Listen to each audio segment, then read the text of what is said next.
Estamos en Cosa Pública 2.0 y vamos a la línea telefónica para saludar y agradecer con mucho gusto a Alejandro Páez Varela que nos tome esta llamada. Alejandro Páez Varela, como usted sabe, es director del portal de noticias, uno de los más importantes del país en generación de contenidos informativos, especialmente de análisis políticos. Sin embargo, también es periodista, autor de varios libros y bueno, es un acucioso analista de la realidad política cotidiana y por eso acudimos a Alejandro Páez para que nos comparta su análisis de lo que está ocurriendo en esta coyuntura electoral. Alejandro Páez, muy buenas tardes, ¿cómo estás?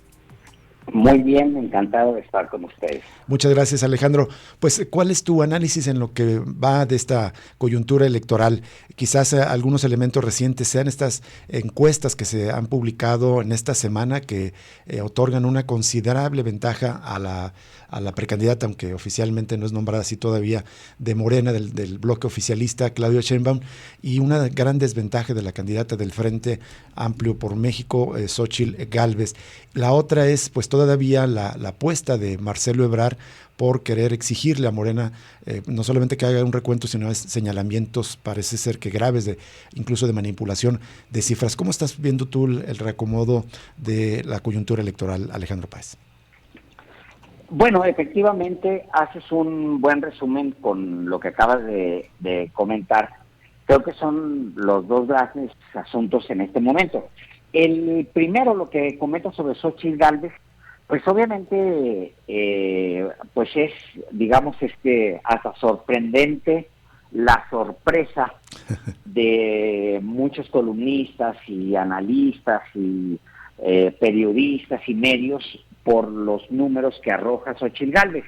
Ya lo habíamos dicho nosotros en las últimas semanas porque hay incluso encuestas que le dan exactamente los mismos márgenes entre la precandidata o la virtual candidata del Frente y la de la izquierda.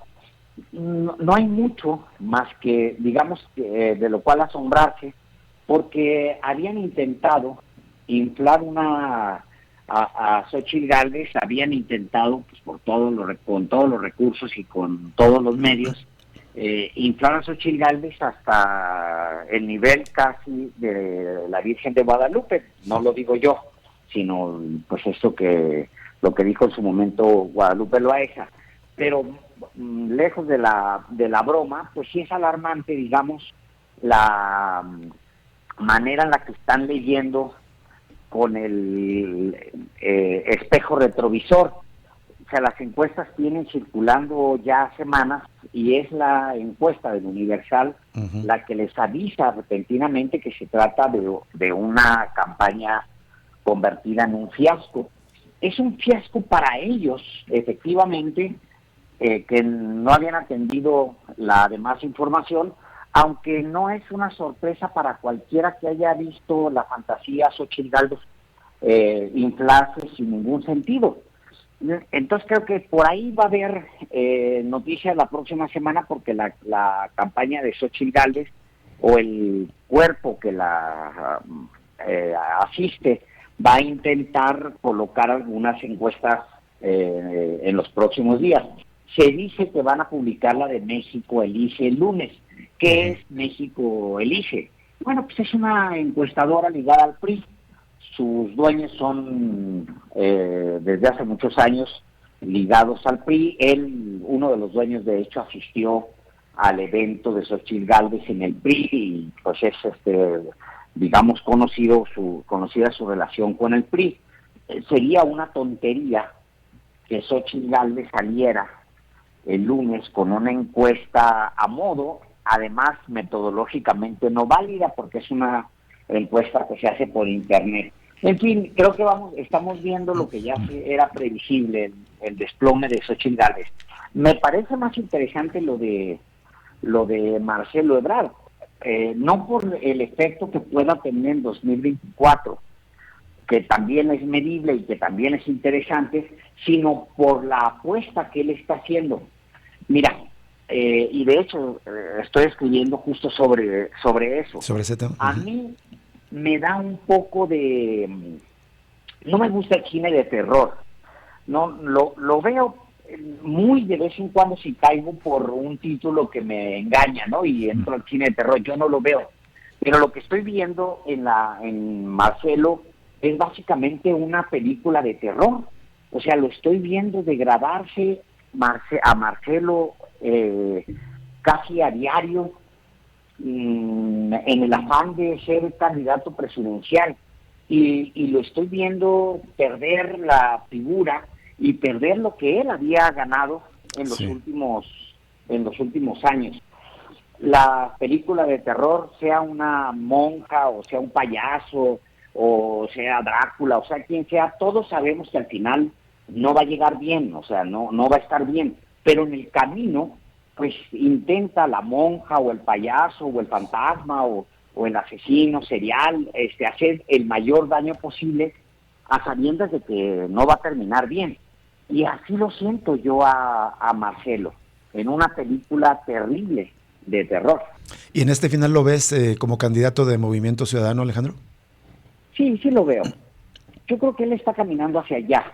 O sea, incluso todas las señales que él manda, los comunicados que se han publicado recientemente desde el Camino de México, que es el sitio y el movimiento que le encabeza. O sea, sí lo veo él intentando no perderse la elección del 2024, y lo veo cometiendo la imprudencia de lanzarse, y pues bueno, con los efectos que estamos por medir.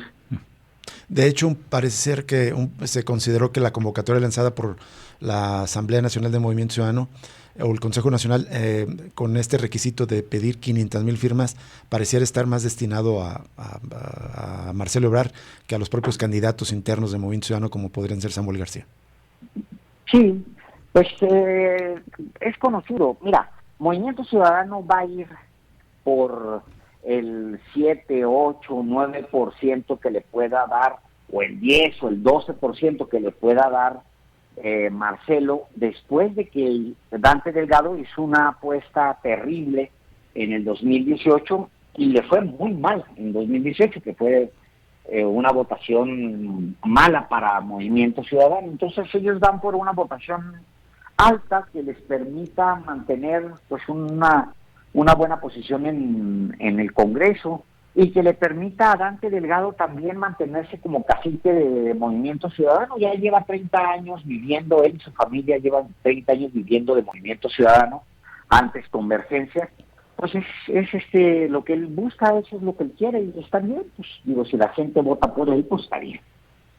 Alejandro Páez, te saluda Jesús Estrada, qué gusto escucharte y saludarte. Quería hacerte un par de preguntas tomando en cuenta las recientes encuestas, sobre todo la de Buendía y la de Covarrubias. La de Buendía, que se publica en Universal, muestra una ventaja hasta de 30 puntos de Claudia Sheinbaum encima de Xóchitl, y la de Covarrubias es mucho más brutal la diferencia, 50 puntos. La pregunta es, ¿tú crees que esto es reversible, que de aquí a 8 meses que vengan las elecciones se puedan cerrar esos números, o más bien podríamos ver que Claudia Sheinbaum pudiese incluso superar los resultados de López Obrador en 2018 y lograr el plan C del presidente, que es lograr mayoría absoluta en el legislativo? No lo sé, faltan muchos meses y se cometen errores y demás, ¿no? Yo no lo sé. Lo que se va a empezar a manejar, y no tarda en publicarse en la prensa, y ya van a ver que ese es el siguiente paso, es que Xóchitl Gálvez va a dar un manotazo tremendo en la mesa y va a hacer lo que Felipe Calderón hizo en el 2006, cuando ustedes recordarán, cambió de estrategia, cambió de jugadores y luego hizo la hazaña de robarse la elección. O sea, por ahí van, ¿no? Más o menos lo que sigue en la narrativa. Sobre todo aquellos como Enrique Krause, como Aguilar Camín, que hicieron una apuesta muy fuerte en ella. O sea, ahorita no están mudos porque pues, lo que está pasando no favorece el pronóstico que ellos habían hecho con respecto a esa misma elección. Pero no van a tardar en decir que el manotazo que va a dar Xóchitl, lo que ya dio, o que yo creo que hay causas más profundas que simplemente una mala estrategia, lo que convierte a Xóchitl Gálvez en esto que estamos viendo, que es básicamente una fantasía. Todas las encuestas, absolutamente todas, incluyendo las de ellos, hablan de un 11%, 12% para el PAN, hablan de un 8 o 9% para el PRI, hablan de un 2%, ese es el promedio, más o menos, incluyendo las que ellos más les gustan, como la de GEA-ISA, ¿no? Que básicamente ha operado para ellos y ha servido para ellos y está operada, y sus funcionarios han sido servidores públicos con Calderón y con el PRI. Sí. Pero todos marcan más o menos esos porcentajes. ¿Qué significa para los que nos escuchan? Sacar un 12 o un 12%, vamos a ponerle el más alto, que es el 12% que saca el PAN, o un 8%, digamos, que es el más alto que le dan al PRI, a 9% le dan al PRI el más alto. ¿Qué significa?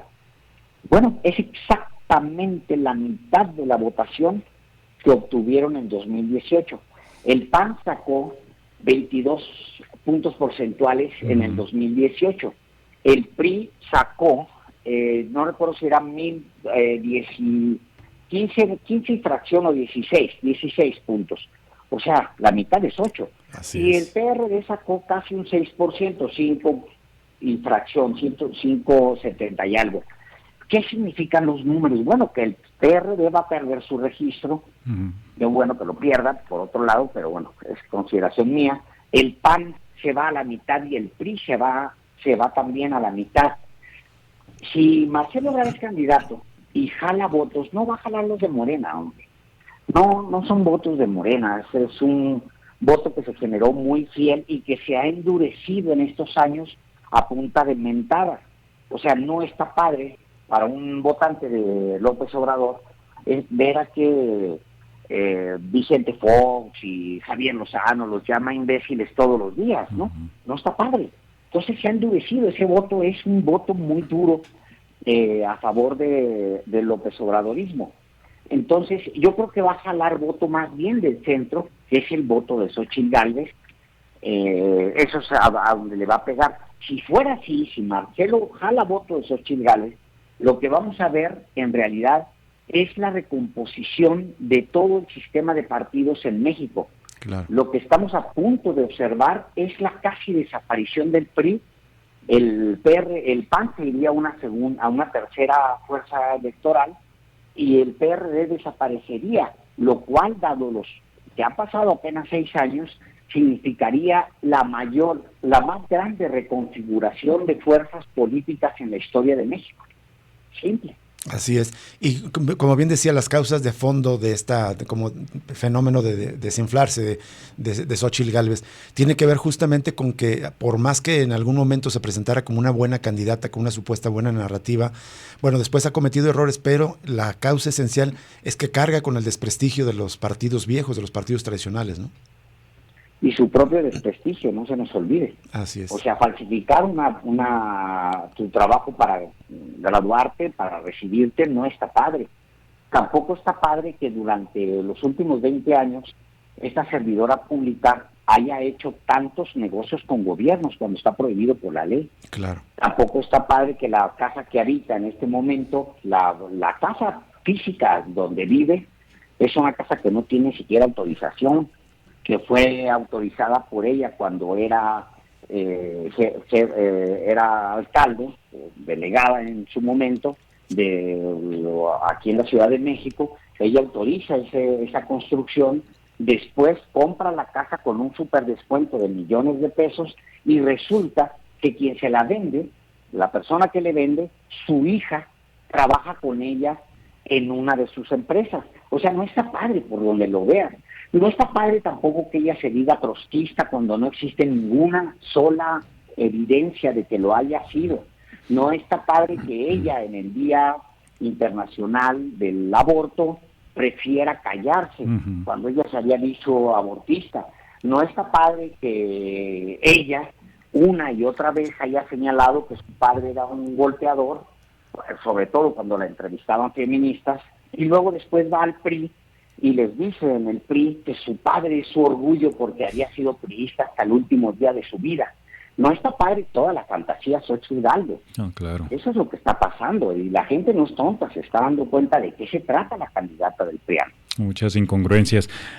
Alejandro Páez, un par de preguntas. ¿Qué podría, a ver si a futuro, digamos, podrían enfrentar algunos obstáculos ambas candidatas? Preguntarte, por ejemplo, a estas alturas, ¿habría posibilidad de que el Frente Amplio cambiara de candidato viendo que Xóchitl no funcionó? Y por el lado de Claudia Sheinbaum, ¿podría verse afectada, Alejandro, por el nombramiento o la designación eventualmente de Omar García Harfuch en la Ciudad de México, que es su aliado, es su favorito y no está siendo, digamos, bien recibido por las bases, sobre todo de izquierda, de Morena, allá en la Ciudad de México?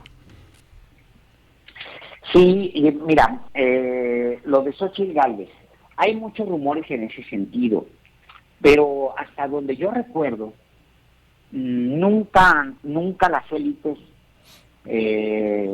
han aceptado que se equivocan. Yo no lo recuerdo. Entonces, yo no veo cómo la élite intelectual, la élite mediática, no veo cómo la élite académica y la élite empresarial vaya a decidir cambiar de candidata. ¿Por qué? O sea, más bien le van a meter un montón de dinero y un montón de espacios y le van a meter todo lo que puedan. Marketing, sí. Hasta donde puedan, porque también ya le metieron y no funcionó. Ese es el asunto, ¿verdad? Porque claro, ellos no consideran que del otro lado hay una fuerza que es real. Ellos siguen pensando que el país son nada más ellos y que pueden inflar a una candidata porque simplemente se les antoja. Pues no funciona así ya. Y esa es gran parte de su error. En general, yo no he visto, no he escuchado en ningún momento al PRI, al PAN o al PRD ofrecerle una gran disculpa a México por toda la corrupción, por toda la represión, por un siglo entero de violar todas las reglas con tal de enriquecerse, de mantenerse en el poder. Esos son el PRI, el PAN y el PRD. Yo no he escuchado que se disculpen. Ahora, menos creo yo que van a aceptar que su candidata no funciona y van a optar por cambiarla. Se pasaría por un fenómeno inédito de humildad que no les reconozco en ningún momento otro de la historia. Y de Claudia y Omar García Harfuch, ¿puede haber ahí también algo que altere la designación de una eventual candidatura de Omar García en la Ciudad de México, los resultados de Claudia, que le pueda restar apoyo? Mira, ahí sucede curiosamente lo contrario. Omar García Harfuch sale muy bien evaluado en las encuestas. Esa es la razón por la que está ahí. O sea, sale muy bien evaluado. Es decir, en la teoría no le restaría ningún voto, todo lo contrario, le sumaría votos porque es el más competitivo en las encuestas, insisto. Ahora, sí hay un frente importante de ciudadanos, de miembros de la izquierda, que no pueden simplemente aceptar que Omar García Harfuch vaya a ser el candidato y vaya a ser el jefe de gobierno. No lo aceptaría, pues no. Y hay una cosa que es todavía más importante. La Ciudad de México ha sido el escenario de algunas de las más grandes concentraciones de izquierda de todos los tiempos, pero también ha sido el hogar de Berto Castillo, ha sido el hogar de Rosario Ibarra de Piedra, de Cuauhtémoc Cárdenas. Desde aquí gobernó Andrés Manuel López Obrador, la misma Claudia Sheinbaum. En realidad es heredero de esa tradición Omar García Harfuch. Esa es una pregunta que se hace cualquiera que haya militado o milite ahora mismo en cualquiera de los partidos de izquierda. Claro. Y sí, yo no creo que le peguen los votos. De hecho, la dinámica que permite que García Harfuch pueda ser candidato es justamente la contraria, es porque le genera votos. La rentabilidad. Más bien hay un choque ideológico. Y yo me preocuparía por el choque ideológico. Así es. Bien, Alejandro Páez, te agradecemos enormemente, como siempre, tu disposición para compartir con nosotros tu análisis sobre estos temas político-electorales. Gracias, Alejandro. Buenas tardes. Lo hago siempre con mucho gusto. Muchísimas gracias. Estamos agradecidos que nos tomes la llamada. Gracias, Alejandro. Vamos a una pausa y volvemos para cerrar Cosa Pública 2.0 esta tarde.